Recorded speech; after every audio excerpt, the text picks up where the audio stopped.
Δεν κόβει καλά το ψαλίδι? Πάρε ένα κομμάτι γυαλόχαρτο και κόψε μερικά σημεία του με το ψαλίδι. Με αυτόν τον τρόπο το ακονίζεις το ψαλίδι, οπότε θα κόβει μια χαρά από τώρα και στο εξής.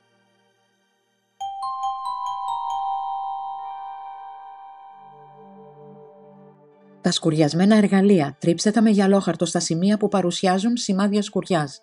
Λίγη προσοχή όμως, γιατί οι πιο χονδροειδείς κόκκι μπορούν να χαράξουν το φινίρισμα του μετάλλου.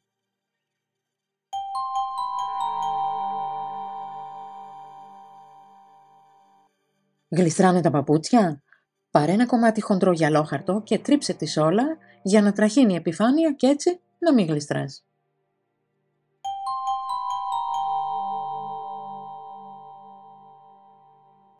Σε δυσκολεύει το βάζο με τη μαρμελάδα ή τα τουρσιά? Βάλε ένα κομμάτι γυαλόχαρτο στη κούφτα και δοκίμασε να βγάλεις το καπάκι. Το σίγουρο είναι πως θα τα καταφέρεις πριν καλά το καταλάβεις.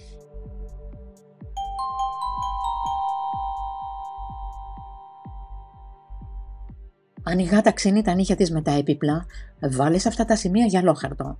Οι γατούλες δεν τρελαίνονται για την αίσθηση που προκαλεί το γυαλόχαρτο στα ποδαράκια τους και έτσι θα πάνε κάπου αλλού να εξασκήσουν αυτό το σπορ.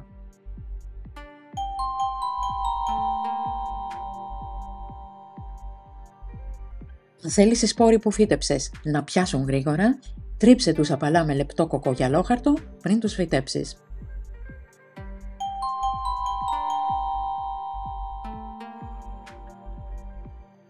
Έχασες τη λίμα για τα νύχια? Άνοιξε το κουτί με τα εργαλεία, πάρε ένα κομμάτι λεπτό κοκογυαλόχαρτο και λίμαρε τα νύχια.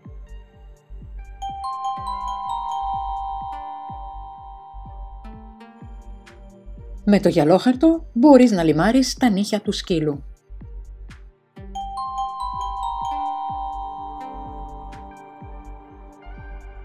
Το ράψιμο θα γίνει πιο εύκολο αν περάσεις τη βελόνα μερικές φορές μέσα από ένα κομμάτι γυαλόχαρτο μέχρι να μοιάζει σαν καινούρια.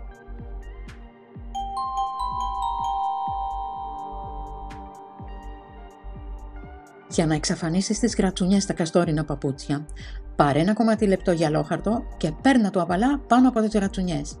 Και για να επαναφέρεις την υφή, πάρε μια παλιά αλλά καθαρή οδοντόβουρτσα ή μια βούρτσα νυχιών και τρίψε το σημείο με κυκλικές κινήσεις.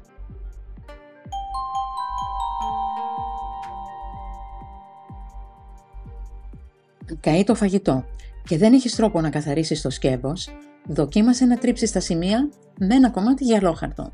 Αν το σκεύος είναι μεγάλης αξίας από πορσελάνη ή γυάλινο, να αποφύγεις αυτό το κόλπο γιατί μπορεί να το χαράξει.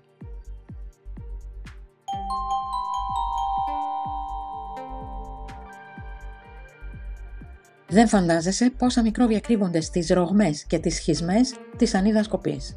Πριν την πλύνεις, τρίψε αυτά τα σημεία με γυαλόχαρτο. Το ίδιο μπορείς να κάνεις και στις ξύλινες κουτάλες ή σκεύη από ξύλο.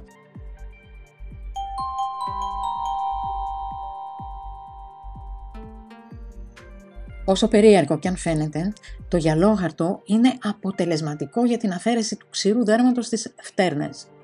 Πάρε λεπτό κοκογυαλόχαρτο και τρίψε απαλά τις περιοχές που πρέπει. Θα εκπλαγείς με το αποτέλεσμα.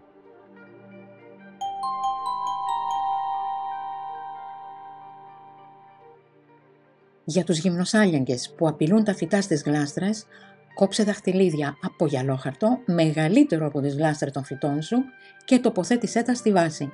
Μπορείς επίσης να προστατέψεις μεμονωμένα φυτά με μικροσκοπικούς δακτυλίους που τοποθετούνται γύρω από τους μίσχους.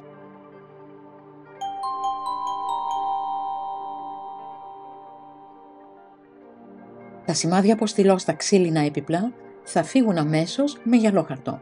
Μην το δοκιμάσεις όμως σε καπλαμά ή γυαλισμένο ξύλο, καθώς θα αφαιρέσει το φινίρισμα.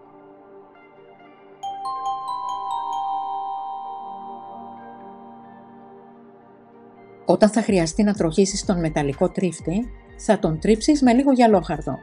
Πλύνε τον πολύ καλά και πρόσεξε τα δάχτυλά σου όταν θα τον χρησιμοποιήσεις.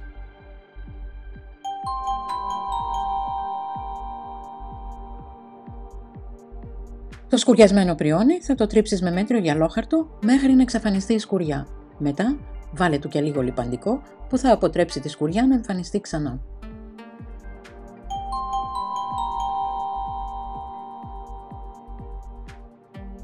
Τρίψε τις γρατζουνιές που έχουν δημιουργηθεί στο ξύλινο πάτωμα με λεπτό γυαλόχαρτο στη φορά του ξύλου και οι γρατζουνιές θα εξαφανιστούν.